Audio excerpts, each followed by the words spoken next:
चलिए अब page number 31 था ना, बताइएगा। ये तो अच्छी हो रहा ना लियो, GI टैग ना है, GI टैग ना। बताइए तांगसा वस्त्र का GI टैग कौन सा राज्य दिया? अरुणाचल प्रदेश। काला जीरा चावल उड़ीसा। रागरा सॉल रायगरा सॉल उड़ीसा। बताइए कि गोवा वाला तो नाम गोवे से है, जोधपुर वाला नाम जो कि ओकरे से नाम से है। उस्ताद कला शिल्प राजस्थान है, ऊँट वाला से ना है। कारी इसाद आम कर्नाटक। अमरोहा ढोलक उत्तर प्रदेश। बनारसी पान उत्तर प्रदेश GI टैग। नगीना लकड़ी शिल्प उत्तर प्रदेश। हाथरस हींग Uttar Pradesh.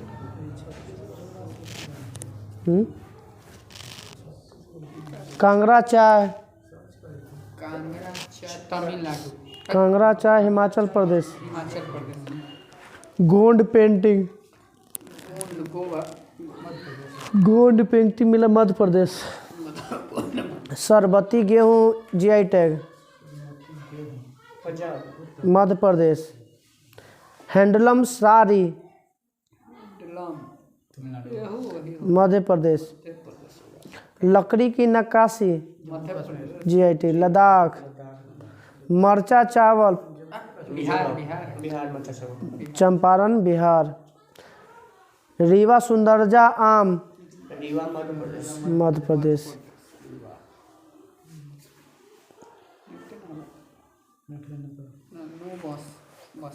Basohli painting GI tag Jammu Kashmir. Basohli painting Jammu Kashmir. चलो ये मैं नाम अब ज़्यादा पूछ ले, कितना GI टैग पूछो। कल पेज नंबर 32 याद करके या युद्ध अभ्यास याद करके आना। आवाज वाला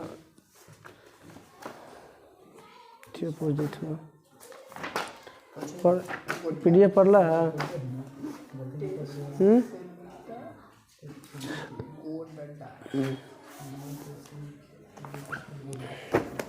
बताइएगा त्यौहार, बताइएगा। नमस्ते ओरछा महोत्सव मध्य प्रदेश। फुलदेई उत्सव उत्तराखंड। चैत्र यात्रा उड़ीसा। सगाई महोत्सव मणिपुर। धनु यात्रा उड़ीसा। उगादी उत्सव कर्नाटक। बोनालू त्योहार तेलंगाना। गुड़ी पाड़वा महाराष्ट्र। पुंधातु तमिलनाडु। बताइएगा कि सामाजिक न्याय दिवस ई रामास्वामी के जयंती पे मनाया जाता है, कब मनाया जाता है? 17 सितंबर में मनाया जाता है। 17 सितंबर के सामाजिक न्याय दिवस किसके जयंती पे? ई रामास्वामी नायकर। समानता दिवस कितना दिन मनाया जाता है? 14 अप्रैल के।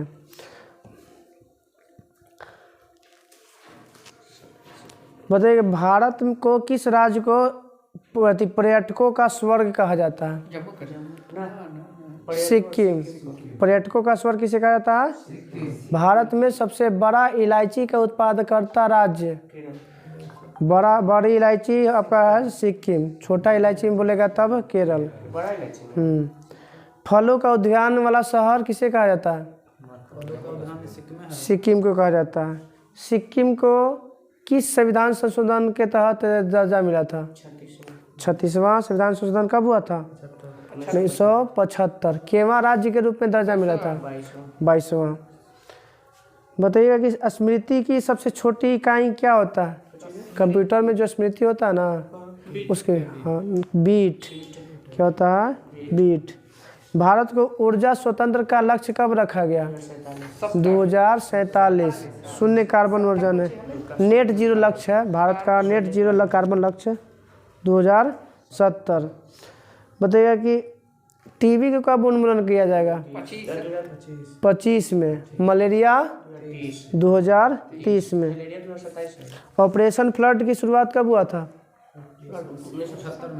1970। 1900 बताइए कि भारत भारती के लेखक? मैथिली शरण गुप्त। कामयानी के लेखक? जयशंकर। अग्निवीणा के लेखक? काजी नजरुल इस्लाम, जिसे क्या कहा जाता है? विद्रोही कवि। रुद्राक्ष पाटिल किस खेल से संबंधित है? शूटिंग से है। कौन है वो?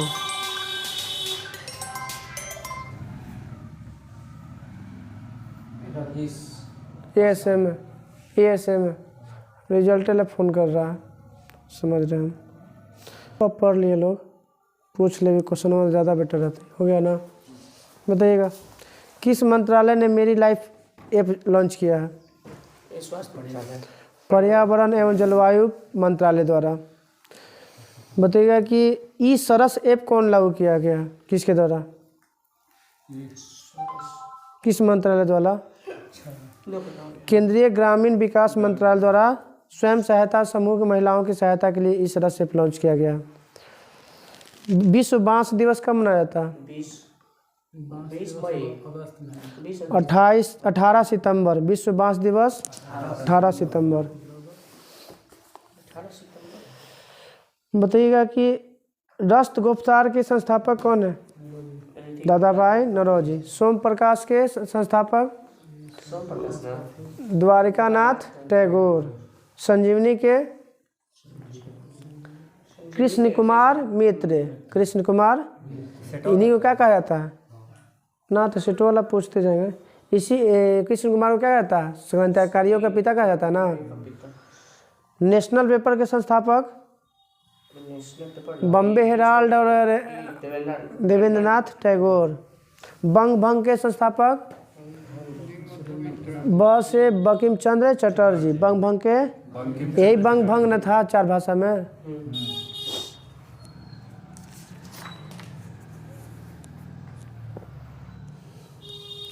बताइएगा लॉयड एंड पिकॉक नृत्य किस राज्य में मनाया जाता है?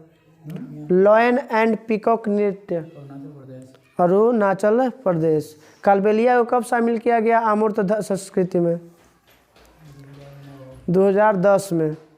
नोगक्रेम बताना है वन्यजीव अभयारण्य या नृत्य कहाँ पे है? नोगक्रेम आपका मेघालय में है। कहाँ पे है? मेघालय में। गोगलू गोब्बे अट्टा बताइए नाट्य शैली कहाँ पे है? गोगलू गोब्बे अट्टा कर्नाटक में। कहाँ पे? कर्नाटक में। बताइए वज्रपोहा जलप्रपात किस राज्य में है? गोवा। वज्रपोहा कहाँ पे जलप्रपात है? दूध सागर जलप्रपात कहाँ है? गोवा। ये दोनों के दोनों किस नदी पे है? तो मांडवी नदी पे है। पूर्व की ओर बहने वाली नदी का नाम याद है? तुंगभद्रा। कावेरी। गंगा कावेरी गोदावरी कृष्णा। ठीक है। वो स्वर्ण रेखा है, बैतरणी है, ब्राह्मणी है, पेन्नार है, वैगई है, गंगा है, कृष्णा है, कावेरी है, गोदावरी है, तुंगभद्रा है। ये सब कुछ ही है पूर्व की ओर नदी बहने वाली है। किस नदी को चंद्र भागा नदी भी कहा जाता है? भीमा नदी को। भीमा गोदावरी के। हाँ ना। बताइएगा कि शून्य बजट कब पहली बार? शून्य बजट नहीं, राजस्व घाटा पहली बार कब अथित किया गया था? प्रकाशित किया गया था या शामिल किया गया था? 2011-12 में किया गया है।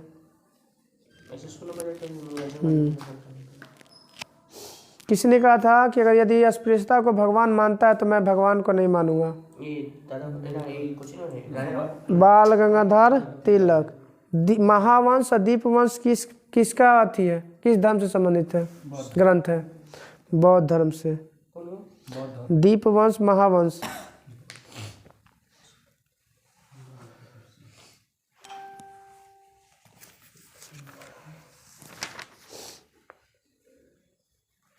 श्रीलंका का नया संविधान कब बनाया गया था?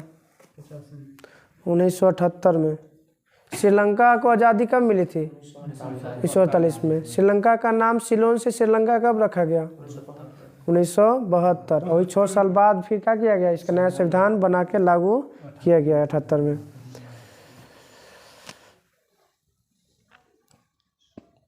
किस सिद्धांत को दादा भाई नौरोजी ने अनिष्टों का अनिष्ट कहा था?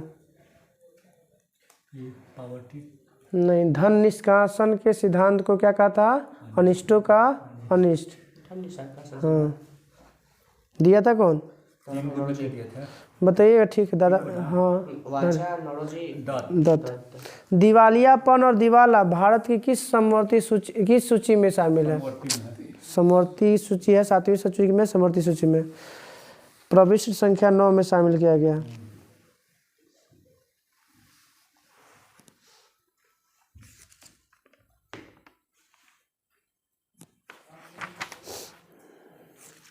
दीपोर बिल रामसर साइट कहाँ है? असम। तो खैर मालूम है। भारत का पहला जैव आरक्षक मंडल, अधिक जैव आरक्षित मंडल होता है ना? ठीक है। जैव आरक्षित ना नीलगिरी है। नीलगिरी है पहला। नीलगिरी है, 1986 में मिला है। जैव विविधता वाला नीलगिरी। वो तो भारत का पहला राष्ट्रीय उद्यान है। कौन? जैव विविधता आरक्षित क्षेत्र जैव मंडल। ना हॉट स्पॉट अलग है। जैव मंडल भारत में 18 गो है, उसी में 18 में से पहला कौन था? तो नीलगिरी था।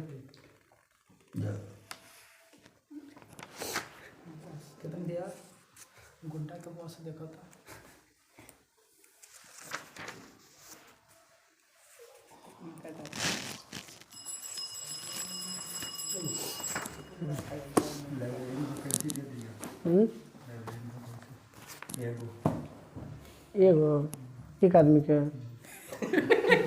एक सीट दिया है पूरा बिहार में। खरीद लो।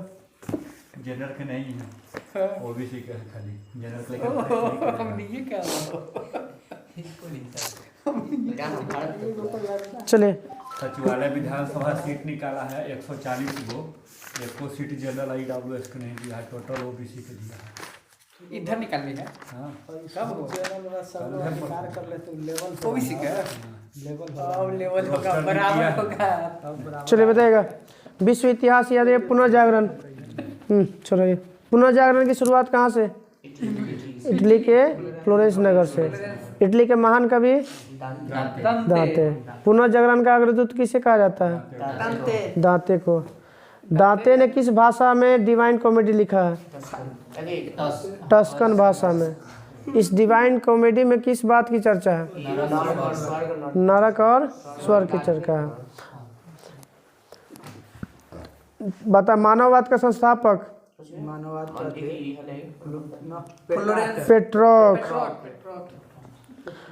बताइए, डेकामरॉन किसकी पुस्तक है? बोकेशिया के। डेकामरॉन किसका है? बोकेशिया का। आधुनिक विश्व का प्रथम राजनीतिक चिंतक किसे माना जाता है? मैकियावेली को। मैकियावेली की पुस्तक का नाम? The Prince. द प्रिंस में किसकी चर्चा मिलता है? राज्य की चर्चा का नाम चित्र प्रस्तुत किया गया। राज्य के कितने अंग होते हैं? 4 गो। राज्य जो है 4 चीज़ों से मिलकर बना होता है। जनसंख्या, भूमि, संप्रभुता, एक और है आपका हाँ, राज्य सरकार।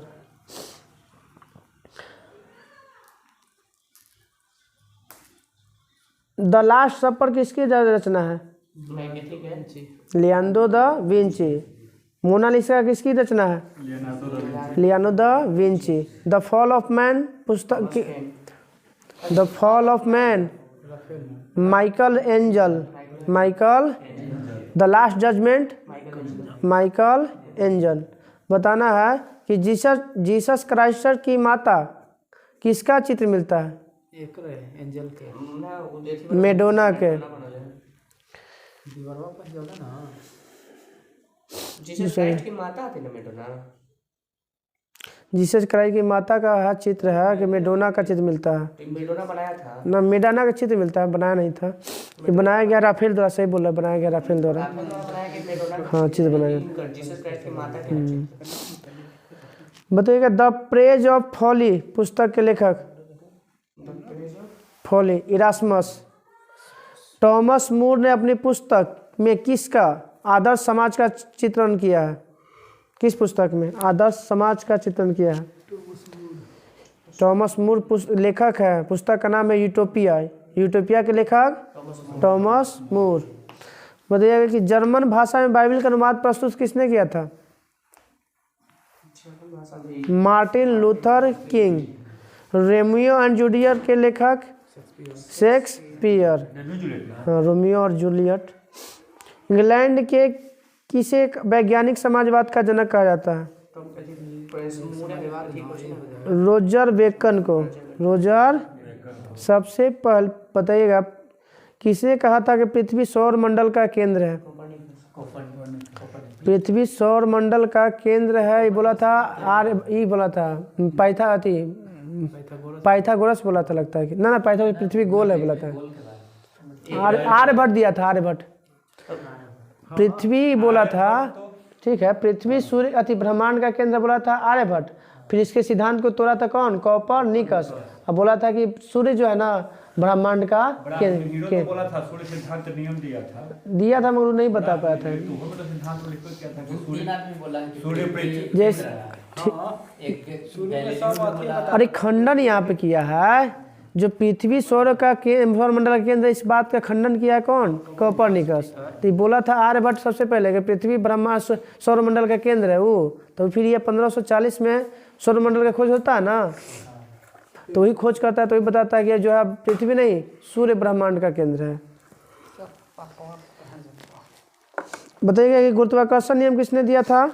न्यूटन। धर्म सुधार आंदोलन की शुरुआत किस सदी में हुआ था? 16वीं सदी। कहाँ से हुआ था? इंग्लैंड से। बताइए धर्म सुधार आंदोलन का प्रातःकालीन तारा किसे कहा जाता है?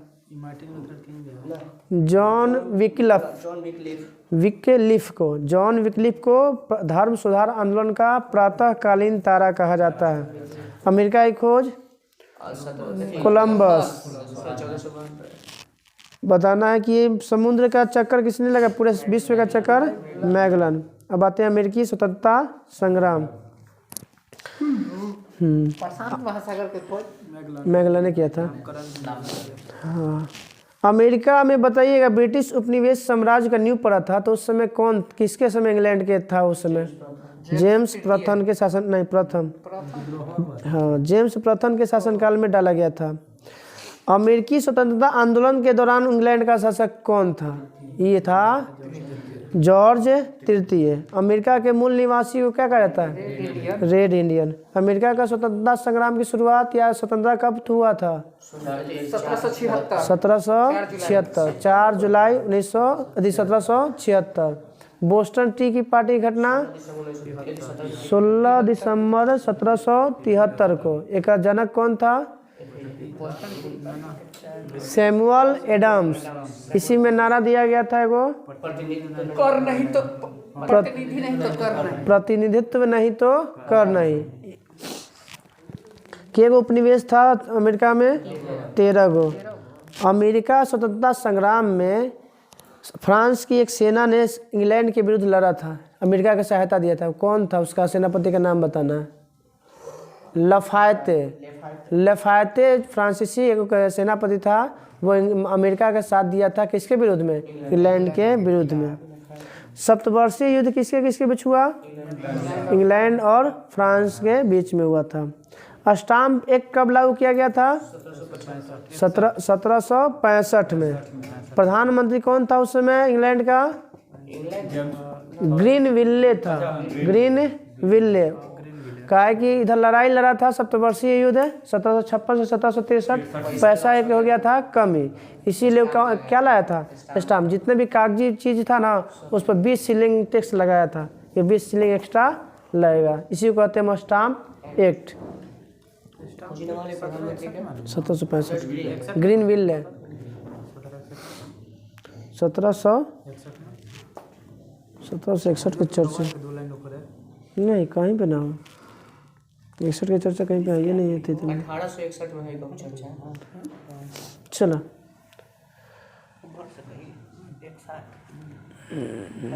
स्वाधीनता के पुत्र और स्वाधीनता के पुत्री नामक संस्था बनाई गई थी किस अमेरिकी स्वतंत्रता संग्राम में।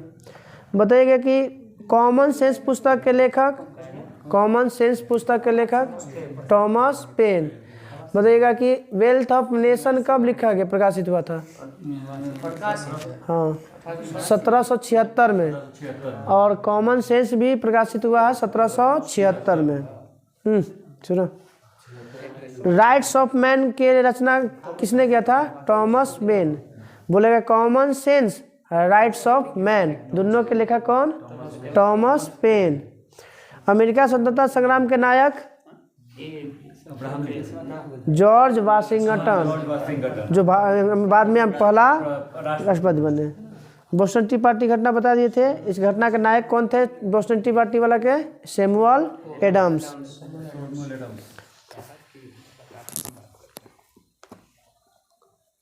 प्रजातंत्र की स्थापना का सर्वप्रथम कहाँ पर किया गया था? अमेरिका। मौलिक अधिकार की सर्वप्रथम प्रयोग भी कहाँ किया गया था? अमेरिका। मगर बोला गया मैग्ना कार्टा का पहला प्रयोग किसने किया था? इंग्लैंड। कब किया था? 1215 में। 1215 या 1213? 1215 में तो जो युद्ध हुआ था मिलते बीच में तेरह इनके 1215 ही 13 में दोनों में से ध्यान में आ रहा। संसार में पहला लिखित संविधान अमेरिका। इंग्लैंड का संविधान कैसा है? अलिखित है। ठीक है। शक्ति का पृथक्करण सिद्धांत किसने दिया था? शक्ति का पृथक्करण सिद्धांत न्यायपालिका विधायिका कार्यपालिका जो बांटा था पहला मॉन्टेस्क्यू। कौन से पुस्तक में? The spirit of law. Hindi में क्या बोलते हैं उसको? कानून की आत्मा। इसी पुस्तक में सबसे पहले सरकार के 3 अंग की चर्चा किया है। राज्य के कार्यपालिका न्यायपालिका और ऐसे आता है विधायिका कार्यपालिका और न्यायपालिका। विधायिका कार्यपालिका और न्यायपालिका। कानून बनाने का काम है विधायिका का, उसका कार्य करवाना काम है कार्यपालिका का, और उसमें जो झंझट उत्पन्न होता है उसका कौन काम करेगा? न्यायपालिका का। 1781 है 61 नहीं है। 1781 में जब ब्रिटिश सेना आत्मसमर्पण किया था तो सेनापति कौन था? Lord Cornwallis.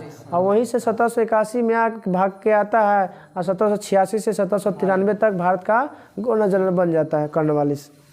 दास प्रथा का अवैध कब घोषित किया जाता है वहाँ पे? अमेरिका में 1808 में। अब्राहम लिंकन राष्ट्रपति कब बनते हैं?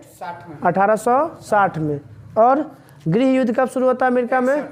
1861 में। अब्राहम लिंकन को कब मार दिया जाता है? 1865 में। 1 जनवरी 26 मई है ना? 26 मई नहीं अप्रैल है। 14 अप्रैल 1865। ठीक है। हाँ भीमराव अम्बेडकर का जन्म दिवस हुआ है। समानता दिवस उन्हीं के जन्म दिवस मनाया गया है। हाँ बताइएगा कि अब्राहम लिंकन की हत्या किसने किया था? John Wycliffe Bruce. गृह युद्ध की समाप्ति कब हुआ था? वही अप्रैल में मरते हैं और मई में जाके 26 मई को समाप्ति होता है गृह युद्ध। अमेरिका थियोसॉफिकल सोसाइटी की स्थापना किसने किया था? बेंजामिन फ्रैंकलिन करता है। कल हम लोग का पढ़ना है फ्रांस की राजक्रांति और इटली वाला 2 गो। ठीक ना? यहाँ से यहाँ तक इटली ना एक क्यों भाई? कहाँ दो ना? इटली खत्म है। हाँ इटली इतनी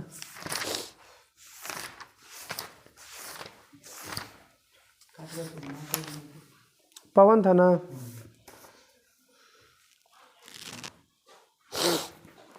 बताइए पवन किसे कहते हैं? जो क्षेत्र में वायु का क्षैतिज रूप में चलना पवन कहलाता है। वो तो वो अलग है, वो ठीक है। वो जब टेम्परेचर के तब टेम्परेचर में जाएगा ना तब ये दूसरा है, हवा में चल रहे हम लोग। वो क्षैतिज में अभिवन है और लंबवत में हो जाता कौन चीज संवहन, वो ठीक है वो आपका। हाँ हाँ, हवा अगर चल रहा है हाँ टेम्परेचर वाला में हो जाएगा। अब ऊर्ध्वाधर दिशा में गतिशील हवा को क्या कहते हैं?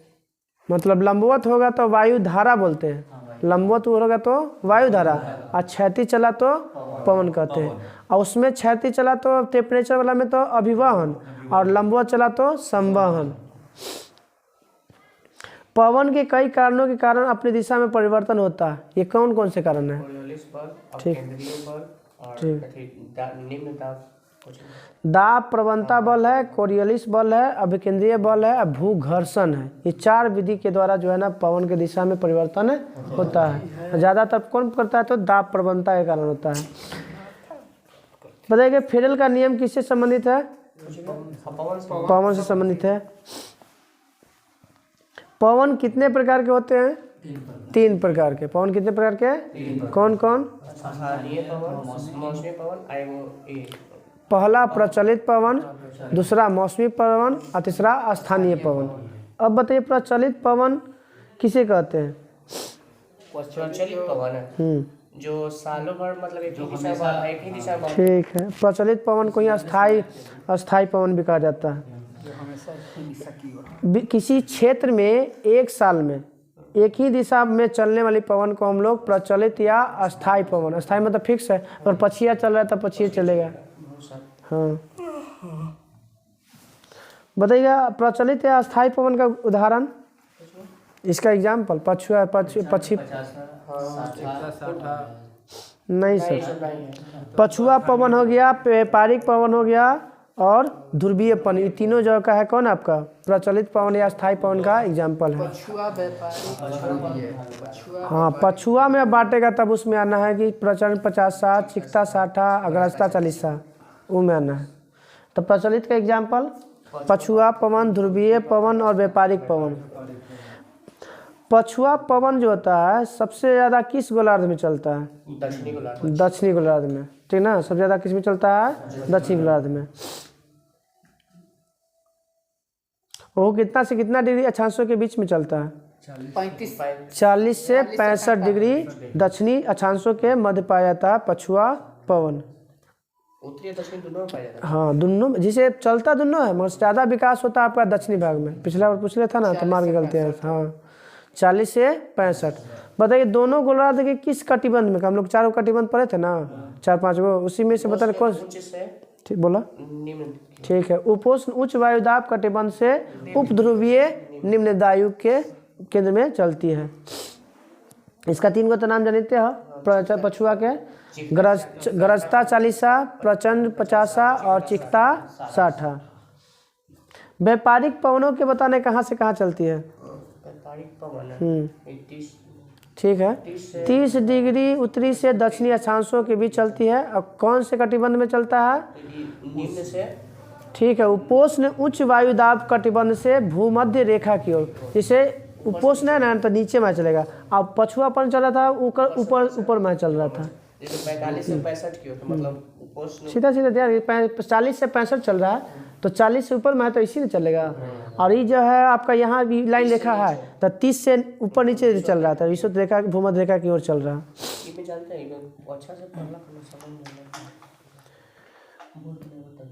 बताइएगा कि कोरियोलिस बल और फेरेल के नियम के अनुसार उत्तरी गोलार्ध की हवाएं किस ओर घूम जाती हैं? दाईं ओर, और दक्षिण गोलार्ध की हवाएं बाईं ओर। तो किस नियम के अनुसार? तो फेरेल, दोनों कोरियोलिस बल और फेरेल का नियम। कुछ स्थानीय पवन है, नाम है, याद है? बिलीबाव, सभी के सभी ठंडी है, याद रखिए। अभी जो भी पूछ रहे हैं सब पूछिए ठंडा। अलास्का, हाँ स्थान है। बिलीबाव कहाँ की हवा चलती है? अलास्का में। बोरा एडियाटिक तट, बोरा कहाँ चलता है? एडियाटिक तट। मिस्ट्रल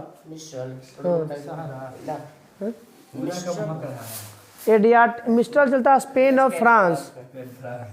हाथ तो कहाँ रख ले, आदत तो अपना से मिस्ट्रल कहाँ चलता है? स्पेन और फ्रांस। बुरान रूस। बुरान कहाँ हवा चलती है? ठंडी हवा रूस। पैम्पीरो अर्जेंटीना। अर्जेंटीना। ऐसे भी पंपास जो होता है तो कहाँ के है? अर्जेंटीना के। फ्रियाज, हाँ घास का मैदान है। फ्रियाजेम कहाँ चलता है? तो ब्राज़ील चलता है। फ्रियाजेम ब्राज़ील।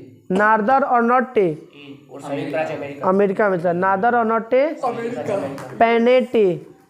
पेनेटी संविधान संशोधन कहाँ से लिया गया? दक्षिण अफ्रीका। तो दक्षिणी अफ्रीका से। पेनेटी कहाँ चलता है? मिस्ट्रल था, यहाँ पे मैस्ट्रेल है। मिस्ट्रल आपका था स्पेन और फ्रांस है। मैस्ट्रेल है आपका उत्तरी इटली। विल्ली विल्ली तो जानते हैं ऑस्ट्रेलिया में। सिस्टोन पूर्वी ईरान। Haboob Sudan. हबीब कहाँ चलता है? सूडान। पुर्गा टुंड्रा प्रदेश। घर से चला इधर हो गया। तो व्यापारिक पवन कितना से 30 डिग्री उत्तरी और दक्षिणी अक्षांश के बीच चलता है। उपोष्ण उच्च कटिबंध से भूमध्य रेखा देखिए निम्न दाब की वायुपेटी की ओर दोनों तरफ चलती है। अभी हो गया कि कोरियलिस बॉल और फेल के अनुसार उत्तरी गोलार्ध में दाईं ओर और दक्षिणी गोलार्ध में बाईं ओर घूम जाती हैं हवाएं। उल्टा हो जाता है। हाँ अबे ना उधर से आएगा इधर से आएगा तो सच हो जाएगा ना। ध्रुवीय पवन तो जानते हैं कहाँ चलेगा? ध्रुवीय उच्च वायु दाब से उप ध्रुवीय निम्न दाब ऊपर से नीचे, जहाँ से बोला ना हुए से चलेगा। अब मौसमी पवन का नाम बताइए कितने प्रकार के होते हैं? कौन कौन? 3 गो। एगो गर्म, एगो स्थानीय है, मानसूनी पवन, एगो स्थलीय समीर, एगो समुद्री समीर। तो बताइए कि एगो ऐसे घाटी समीर भी होता है, मैं नहीं दिले। समुद्री समीर बताइए किसे? मानसूनी पवन समुद्री समीर समुद्र से स्थल की समुद्री समीर, ठीक है। जो बोला वो वहीं से स्टार्ट करना है। कैसे है कि जो रोग बोलता है आँख में वो रोग दिखता है, जो ना बोलता है वो नहीं दिखता है। तो स्थलीय समीर कब चलेगा? रात को चलता है स्थलीय समीर, रात को। और समुद्री समीर कब चलता है? दिन में। समुद्री समीर दिन में।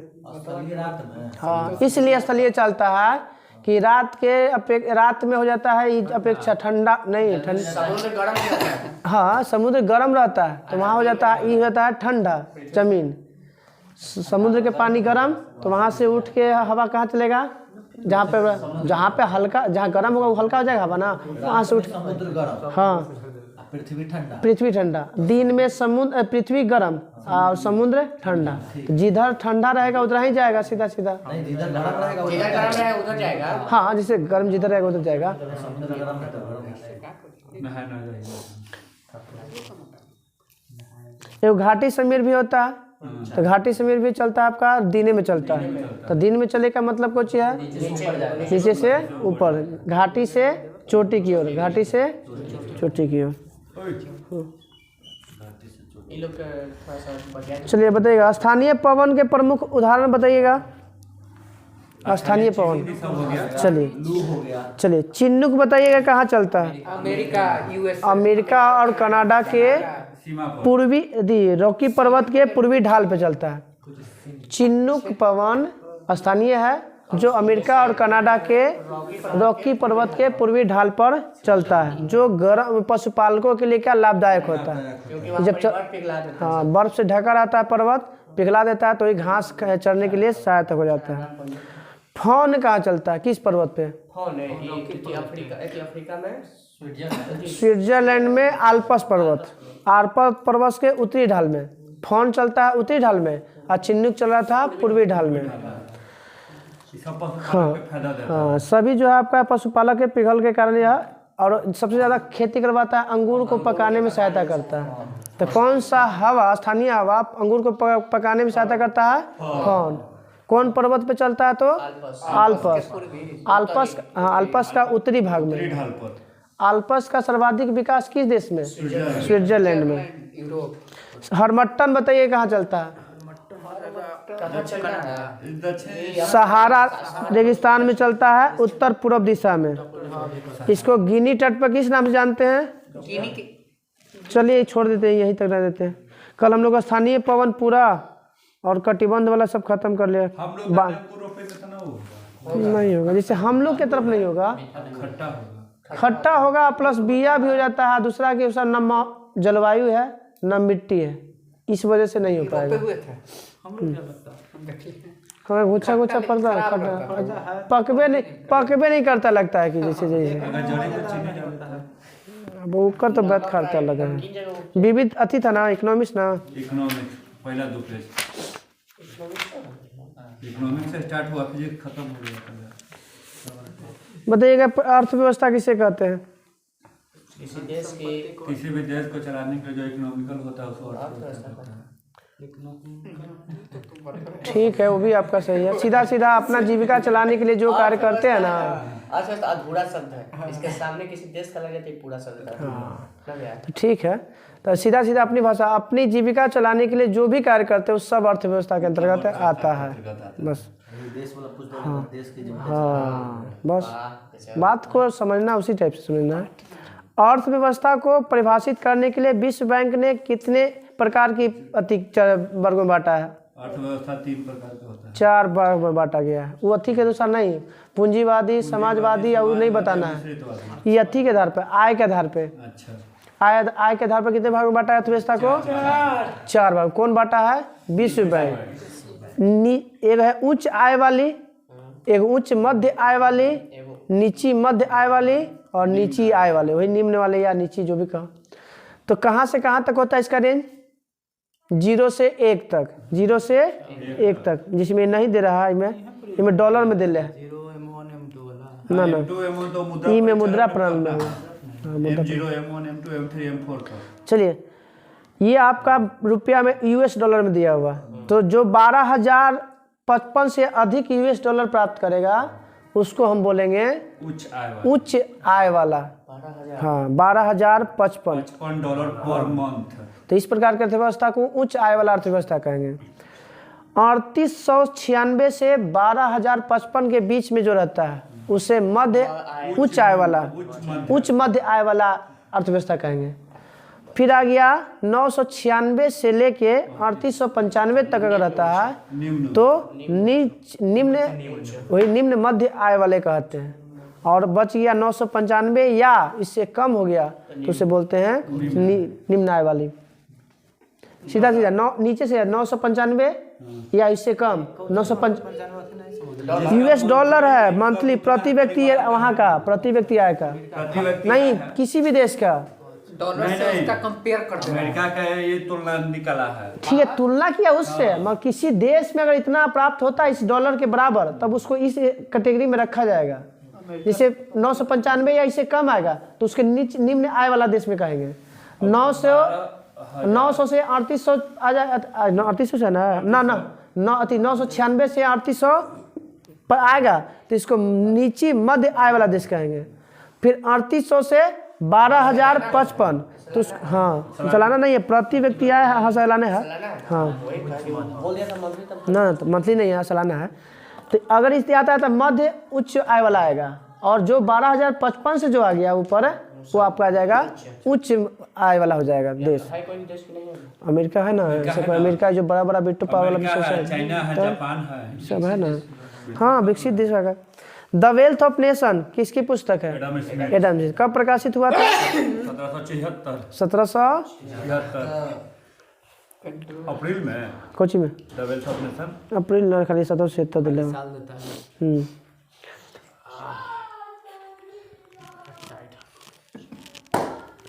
सोवियत संघ की अर्थव्यवस्था को क्या कहा जाता है? कौन सी अर्थव्यवस्था? समाजवादी कहा जाता है अर्थव्यवस्था। समाजवादी रूस कहा जाता है कि साम्यवादी शासन में अपनाने वाला पहला देश बोलेगा ना तब रूसी है। हाँ, समाजवादी है। जबकि 1985 से पहले चीन की अर्थव्यवस्था कैसी थी? साम्यवादी। कैसा थी? साम्यवादी। पहली बार राज्य अर्थव्यवस्था सिद्धांत किसने दिया था? राज्य अर्थव्यवस्था कार्ल मार्क्स। कार्ल मार्क्स का जन्म 1822 1818। मर गया था कब? 65 साल की उम्र में मरा है। जोड़ लीजिए 1883 में। 1883 में इल्बर्ट विधेयक भी आया है। वही ना जो जजवा के लिए जीडीपी के मतलब जीडीपी के अनुसार IMF 2022 के अनुसार भारत की कितने नंबर पे है? 5वां। तीसरी। पीपी में जीडीपी के द्वारा दुनिया के सबसे बड़े। हाँ खरीदे वाला में हाँ। बताइएगा कि जिस देश में उत्पादन के सभी लागतों पर निजी व्यक्ति का अधिकार होता है उसे क्या कहते हैं? कौन सा अर्थव्यवस्था? समाजवादी था। पूंजीवादी अर्थव्यवस्था। निजी मतलब किसी पर्सनली व्यक्ति का, और किसी उत्पादन लागत पर अगर सरकार का अधिकार हो तो उसे क्या कहते हैं? साम्यवादी। समाजवादी। क्या कहते हैं? समाजवादी। और नहीं, रूस, हाँ रूस हो गया, उत्तरी कोरिया हो गया, चाइना हो गया, ये सब कौन है? समाजवादी। और जिस देश में निजी और सरकारी दोनों का अगर है तो उसे कहते हैं मिश्रित। तो भारत कैसा है? मिश्रित। भारत, मलेशिया, इंडोनेशिया सब कैसा है? मिश्रित अर्थव्यवस्था। किसने कहा था कि पूंजीवादी अर्थव्यवस्था को समाजवादी अर्थव्यवस्था की ओर कदम बढ़ाना चाहिए? ठीक है, केंज बोला था कि पूंजीवादी अर्थव्यवस्था को किधर बढ़ना चाहिए? समाजवादी की ओर, मतलब सरकार की ओर बढ़ना चाहिए। पैसा वाला बढ़े किधर? सरकार की ओर। और किसने कहा था कि नहीं, समाजवादी को पूंजीवादी की ओर बढ़ना चाहिए? ये बोला था प्रोफेसर लॉन्ज। क्या बोला था? Professor lounge. केंज बोला पूंजी से सरकार जाना है। केंज बोला था पूंजीवादी से समाजवादी, और प्रोफेसर लॉन्ज बोला समाजवादी से पूंजीवादी की ओर। भारतीय अर्थव्यवस्था को कितने भागों में बांटा गया? 3 भाग। कौन कौन?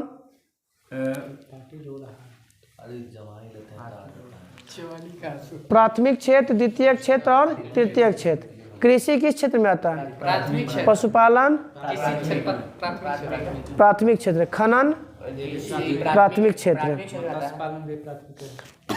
बताइएगा कृषि में कार्य जो उत्खनन में लगने वाले जो श्रम होते हैं उसके लिए किस रंग का अथी जारी किया जाता है? ठीक है, रेड कॉलर जॉब संकेत किया जाता है। Red collar. कि कृषि भाई खून पसीना का मेहनत है, खून का रंग लाल। ठीक है, नहीं याद करके तरीका सही है। कृषि जो है ना खून पसीना का मेहनत है। अब खून का रंग कैसा होता है? Red collar job.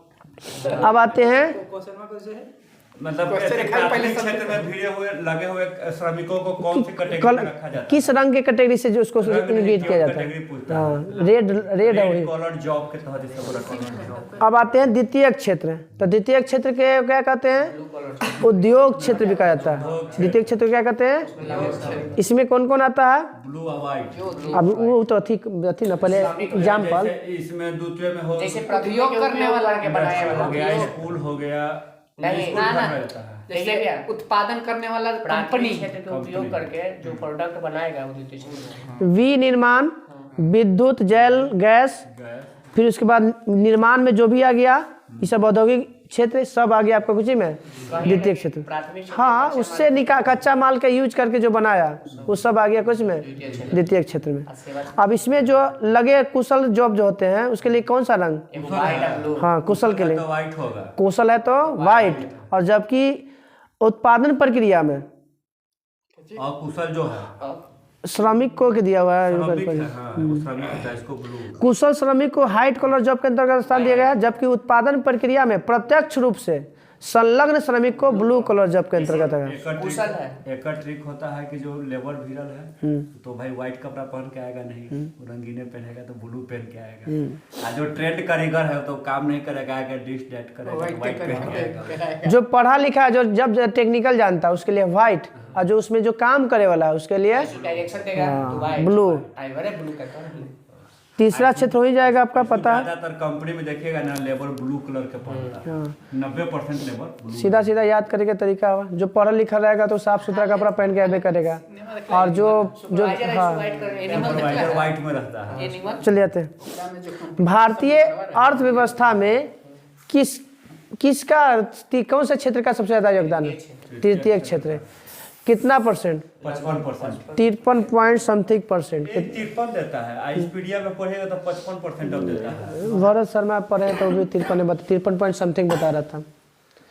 Khan sir के नोट्स पढ़िएगा ना तो 55 बताता है, तो 55%। ना तो ओकरे में तो है भरत सर। कल एनए की देखल है, यही साल के देखल 53.9 ही देता है। मैंने 2023 के देखल है। हाँ 53.9 ने ठीक है था। 53.9 ही देता है। कभी 55 बच गया 28%, तो हो जाएगा 53, 18, 81, और बच गया 19%। 19%। तो कृषि क्षेत्र से आपका कितना परसेंट? 19% हो जाता है। उद्योग से हो जाता है आपका 28%, और 53% से जाता है तृतीय क्षेत्र में। सेवा क्षेत्र लंबा खींचा जाएगा। एगो चतुर्थ में भी डाल दिया है। भरत शर्मा जो है ना चतुर्थों कैटेगरी में पढ़ाया है। सोना चांदी के जो व्यापारी होता है ना, जो हीरा जवाहरात, उसको चतुर्थ कैटेगरी में डाला है।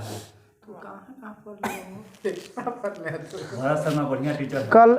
कल हम लोग पॉइंट नंबर 2 सुना नहीं हो पाएगा। पॉइंट नंबर 2 पढ़ के ये। हाँ एक पॉइंट नंबर 2। 1 नंबर पूरा हो गया। हाँ 1 नंबर पूरा हो गया। चलिए पीछे नहीं, हम थोड़ा सा दिमाग लगा था। तेती दुगो छाट हो गया। स्पीडी छाट तो अगर स्पीड चलेगा, स्पीडी ठीक है। स्पीडी मत छाटिए, स्पीडी तो मेन रिवीजन होकर करवाता है। भारत बताइएगा, भारत के राष्ट्रीय चिन्ह अशोक स्तंभ। यह गलती मार के ये कुछ ना गलती होगा है। यह गलती होगा। तू जाए याद ना कौन वाला कही था 22वां कोई करेंट बताइए, एक ही पत्थर को काट कर बनाए गए इस सिंह स्तंभ को किसके ऊपर रखा गया है? जो अथी मिलता है, सिंह का चिरवा मिलता है ना, धर्म चक्र के ऊपर रखा गया। सिंगोली। भारत सरकार ने कब जो है अपनाया था इसे राष्ट्रीय चिन्ह को? 50 को 26 जनवरी 1950। प्रतीक कहाँ से लिया गया है? सत्यमेव जयते कहाँ से लिया गया है? मुंडको उपनिषद से। बताइएगा, भारत के मंत्रियों के लिए कौन सा राष्ट्रीय प्रतीक रंग देता है? नीला। अब बंद हो गया ना, मंत्री के प्रतीक बंद हो गया। मंत्री के ऊपर जो नीला हुटर था, हुटर बंद हो गया। ये थी राष्ट्रीय प्रतीक है वो, नहीं है वो, गाड़ी वाला नहीं है। तो मोहर में तो कलर के नीला करके वो होता हाँ ना। राज्यसभा के सदस्यों और अधिकारियों द्वारा लाल। भारत के मंत्री बोलेगा तो नीला, और राज्यसभा के मंत्री बोलेगा तो लाल, और बोलेगा कि लोकसभा के सदस्यों द्वारा हरा। नीला, लाल और पहले भारत के मंत्री, राज्यसभा और लोकसभा, इस सब के। भारत के मंत्री मतलब लोकसभा कैबिनेट मंत्री के लिए 15% वही ना मंत्रिमंडल राष्ट्रीय ध्वज को कब अपनाया गया? 22 जुलाई 47। 22 जुलाई 1900। बताइएगा, ऊपर में कौन सा रंग होता है? केसरिया रंग। केसरिया रंग किसके लिए प्रतीक है? त्याग और बलिदान। शौर्य, जागृति और त्याग का। सफेद रंग किसके लिए है? सत्य एवं पवित्रता के लिए है। और हरा रंग जीवन समृद्धि का है। जीवन समृद्धि, हरियाली जो भी कहिए। राष्ट्र ध्वज को संविधान सभा में किसने प्रस्तुत किया था? हंसा मेहता ने। राष्ट्रीय ध्वज को संविधान सभा में किसने प्रस्तुत किया? हंसा मेहता। भारतीय ध्वज संहिता के कब के अनुसार भारतीय नागरिकों और निजी संस्थान आदि को भी राष्ट्रीय ध्वज फहराने का अधिकार है? 2002।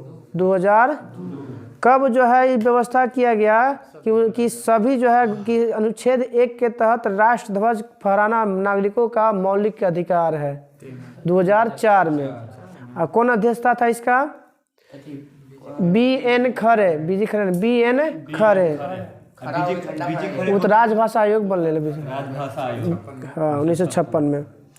राष्ट्रीय ध्वज जो है शोक के समय जो है कितना दिन झुकाया जाता है? 12 दिन और 7 दिन। तो वर्तमान में जो मरेगा उसके लिए कितना दिन शोक के रूप में झुकाया जाएगा? 12 दिन।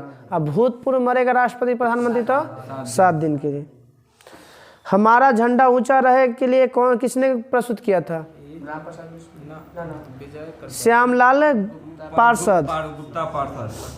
झंडा की तू ना वही ना झंडा बताना है कि पहल ये तो 1911 में जो राष्ट्रगान गाया गया था उसकी अध्यक्षता कौन किया था? पंडित विशन नारायण धर। और 1896 में जो गाया गया था उसके लिए रहमतुल्ला सयानी।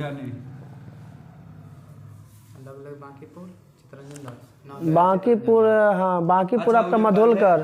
कल आया था 1915 में सत्येंद्र प्रसाद सिन्हा। सत्येंद्र प्रसाद सिन्हा 15 में इसी में भाग लिया था ये बेडरबन बेडरबन ना बेलिंगटन भाग लिया था। 15 में हाँ, मुंबई अधिवेशन 9 में और 18 में 9 में 18 में हम तो मालवीय मार लिए। 15 कहाँ हुआ था 15 मुंबई में। मुंबई। बताइए कि 1911 की हुआ था तो सरला देवी पोस्ट बोली थी ये जो गाया गया था किसके द्वारा गाया गया था? सरला देवी भंगनी थी। सरला देवी जो थी कौन थी? तो रविन्द्रनाथ टैगोर की भांजी थी, वही गाई थी पहली बार।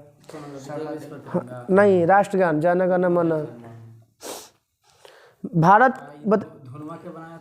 धुन ठाकुर बनाया था होगा, कैप्टन राम सिंह ठाकुर। बताइएगा कि जो किस अति से शीर्षक से प्रकाशित होता है? हाँ जन गण मन भारत भाग्य विधाता के द्वारा। कब? शुरू में प्रकाशित हुआ था ना।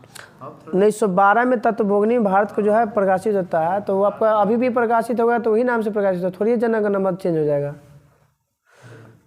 ना। बताइएगा कि कब इसको इंग्लिश अनुवाद किया गया था जन गण मन? 1919 में। कब किया गया था? 1919 में। वो शीर्षक नहीं सर, ये आपका तो हेडलाइन का नाम दिया गया है। बुक में छपा था। हाँ जैसे मान लो किताब खराब हो गया फिर उसको प्रकाशित करना तो फिर उसी भाषा से अथी करना पड़ेगा। 1919 में इसको इंग्लिश भाषा में किया गया था morning song of the India. राष्ट्रीय गीत कब बताइएगा गाया गया था पहली बार? राष्ट्रीय गीत हाँ 1896। कब अपनाया गया था राष्ट्रीय गीत को? 24 जनवरी 1950। बाध्य कर सकते गाने के लिए? राष्ट्रीय गीत नहीं कर सकते। न राष्ट्रगान सब बदल दिए। संसद का अधिवेशन की शुरुआत किस से? राष्ट्रगान से और समापन राष्ट्रीय गीत से। बताइएगा अगर कोई भी सांसद चाहे ना कि दोनों गाते समय हम बाहर से जाए ना गावे तो आप जबरदस्ती रोक नहीं सकते हैं कि गाना है तुमको। राष्ट्रीय कैलेंडर, राष्ट्रीय कैलेंडर कब अपनाया गया? 22 मार्च 1957। कब जो है किसने गठित किया था, किसकी अध्यक्षता में संवत सुधार समिति की अनुशंसा पर अपनाया गया था? उस समिति का नाम बताइए जो राष्ट्रीय कैलेंडर को स्वीकार किया गया था। 52 में गठित हुआ था संवत सुधार समिति और मेघनाथ साहा की अध्यक्षता वाली थी। कौन सा समिति नाम था? संवत सुधार समिति। अध्यक्ष कौन थे? मेघनाथ साहा। हाँ संवत सुधार नाम यही ना है, संवत है, शक संवत के आधारित है हमारा, तो इसलिए इसका नाम दिया गया संवत सुधार समिति। 78 ईस्वी में इसका लागू अति किया गया था। हाँ 78 ईस्वी में शक संवत, हाँ कनिष्क के द्वारा, और उसी का नाम दिया गया समिति शक संवत सुधार समिति।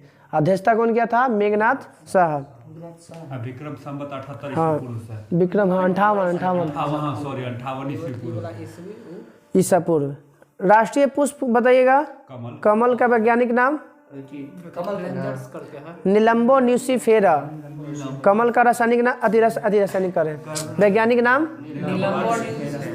निलंबो न्यूसीफेरा। मोर का वैज्ञानिक नाम बताइए। पावोक्रिस्टस। बाघ का वैज्ञानिक नाम बताइए। Panthera tigris Linnaeus. आम का वैज्ञानिक नाम? Mangifera indica. Mangifera indica. बरगद का? बेंथालेसिस है। ठीक है, फाइकस बेंथालेसिस। फाइकस बंधेओलेसिस। हाँ, बरगद का बंधालेसिस। फाइकस बेंथालेसिस।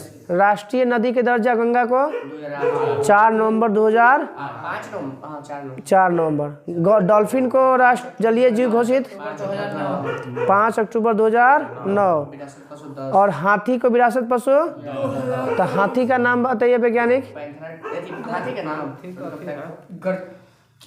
शुरुआत कोई चीज से होता है इंग्लिश में? Elephant, elephas, elephas indica, elephas indica. कल हम लोग कराएगा प्राकलन समिति, लोकलेखा समिति, खत्म। गाय के गोद से निकल या नहीं, घर ही के ये थी वाला पूरा वाला होगा। मैंगो फ्राइड का। बायोलॉजी में बताइएगा, मेडुला के बारे में बताना है। मेडुला से कौन सा हार्मोन स्रावित होता है? एपिनेफ्रिन या एड्रेनलिन या नॉर एपिनेफ्रिन।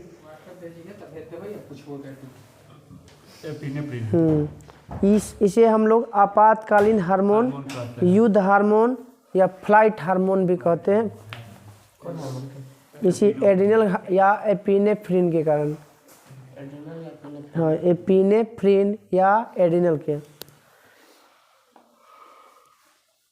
कौन सा हार्मोन जो है हृदय एक बार बंद हो जाता है तो उसको चालू करने में सहायता करता है? एपिनेफ्रिन। कौन करता है? एपिनेफ्रिन जो है किसी का मान लीजिए कि बंद हो गया, एकाएक रुक गया, तो उसको पुनः चालू करने के लिए कौन सा हार्मोन चाहिए?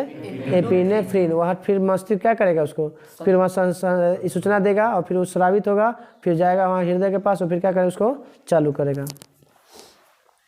उत्तेजना के समय कौन सा हार्मोन निकलता है? उत्तेजना के समय एड्रेनल, तो ग्रंथि है एड्रेनिल। कौन सा हार्मोन? हाँ। फिर इसके ज़्यादा निकलेगा तो ओकरे फाइट, एकरा से पहले को बोले ना सब वही है। Epinephrine, adrenaline, fight and flight, युद्ध हार्मोन, सभी का नाम है, उपनाम। हो गया। बताइएगा कि जनन ग्रंथि को इंग्लिश में क्या कहते हैं? गोनाड ग्लैंड बोलते हैं। क्या बोलते हैं? कई एक बार सेट मार रहे थे, पूछ रहा था कि इनमें से कौन गोनाड ग्लैंड है, और हिंदी जान ही नहीं रहे थे, छोड़ के भाग गए सेट में। हाँ, जनन ग्रंथि। अब ऑप्शन था अंडाशय था, जनन अति वाला आपका रहेगा, या तो वृषण रहेगा या तो अंडाशय रहेगा। जनन ग्रंथि से संबंधित रहेगा कोई ना कोई अंग। Gonad, gonad gland. Gonad gland को हिंदी में क्या कहते हैं? जनन ग्रंथि। एस्ट्रोजन बताइएगा, अंडाशय से कौन कौन हार्मोन निकलता है? या अंडाशय से 3 एस्ट्रोजन। ठीक है, एस्ट्रोजन और प्रोजेस्टेरोन, 2 प्रकार के। जब अंडवाहिनी को बाहर निकालने के लिए, पूर्ण रूप से निकालने के लिए कौन सा हार्मोन? एस्ट्रोजन। हाँ। और कौन सा जो है स्तन वृद्धि में सहायता करता है? प्रोजेस्टेरोन। कौन करेगा? प्रोजेस्टेरोन। और एस्ट्रोजन का काम है अंडा निकालना, मतलब अंडा से, एंडक्ट से, और यौन अभिलक्षण का विकास करना। महिलाओं में यौन जो शारीरिक जो होता है यौन अंग, उसको क्या करेगा? विकास करेगा। और ये जो है आपका प्रोजेस्टेरोन का करेगा? दूध निष्कासन। हाँ, वो तो रिलैक्सिन था ना, निष्कासित के लिए ग्रंथि हार्मोन पूछ रहे। लैक्टोजेनिक हार्मोन था ना, एलटी। हाँ, ग्रंथि वो एलटी था, एलटीएच नहीं था, एलटी था। एलटी खाली होगा। ठीक है आपका, ठीक ना, ठीक है वही आपका, ठीक है। एगो एलएच हार्मोन है, ल्यूटिनाइजिंग हार्मोन, ठीक है। वो महिला पुरुष में वो निकालता है, एलएच करता है। ल्यूटिनाइजिंग हार्मोन था वो आपका कोई था, महिला पुरुष में हार्मोन को निकालने में, एस्ट्रोजन और प्रोजेस्टेरोन में। एलटीएच था ल्यूटिनाइजिंग हार्मोन, ये लैक्टोजेनिक हार्मोन, ये माँ के स्तन से दूध निकालने के लिए सहायता करता है। बताइएगा रिलैक्सिन, बताइए क्या काम है? बच्चा को जो समय प्रसव के दौरान ही ऐसी करता है। इलेक्सिन निकल के गर्भाशय को पहली बात चिकना बनाता है, चौड़ा में सहायता करता है। प्रसव के दौरान हाँ, प्रसव के कारण, वही प्रसव के कारण है। मुलायम करता है, गर्भाशय की ग्रीवा को चौड़ा करता है ताकि आसानी से बाहर बच्चा आ सके। ब्रीसन से कौन सा हार्मोन निकलता है? तो ये था आपका एस्ट्रोजन, प्रोजेस्टेरोन और रिलैक्सिन, तीनों महिला में। और ये हो गया टेस्टोस्टेरोन या एंड्रोजन कहिए। एंड्रोजने में आप पाया जाता है आपका टेस्टोस्टेरोन, पुरुष में। हाँ पुरुष में। मानव में अंडे का निषेचन कहाँ होता है? फ्लोपियन ट्यूब में। मगर विकास कहाँ होता है बच्चे का? गर्भाशय में ना, गर्भाशय। अंडाशय से तो फ्लोपियन ट्यूब में आ ही जाता होगा, बाद फिर गर्भाशय में चल जाता है। नर लैंगिक अंग कितने होते हैं? 7 गो। कितने होते हैं? 7। वृषण, अधिवृषण, शुक्रवाहिका, शुक्राशय, मूत्रमार्ग, शीशन और प्रोस्टेट, जो नीचे होता है। निर्माण से निष्कासित। बताइए शुक्राणु उत्पादन के लिए शरीर आवश्यक ताप, शरीर के ताप से क्या होना चाहिए? कम होना चाहिए। अगर ज़्यादा हो जाएगा तो खराब हो जाएगा। हाँ, इसीलिए क्या होता है? अब बताइएगा कि शुक्राणु की लंबाई कितनी होती है? 5 माइक्रोन होता है। शुक्राणु की लंबाई 0.5 माइक्रोन, सिर्फ 5 माइक्रोन। खाली 5। शुक्राणु की लंबाई कितनी होती है? 5 माइक्रोन। कितने भागों में शुक्राणु बटा होता है? 5 माइक्रोन। नहीं, माइक्रोन थोड़ी होता है, नैनो होता है 10 के पावर -9। -9 में तो नैनो जाएगा। माइक्रोन मतलब माइक्रोन में तो और नीचे जाएगा। -6। हाँ, चलिए अब बताइएगा शुक्राणु की लंबाई कितनी होती है? 5 माइक्रोन। इसके कितने भाग होते हैं मैथी के? शुक्राणु के 3 गो। कोच पूछ, तेल, पूछ टील अलग हो भाई। सिर, सिर, ग्रीवा और पूछ। सिर, ग्रीवा और पूछ रहता है बढ़ने के लिए, इसकी गति करने के लिए। कहो। हमें खेल है।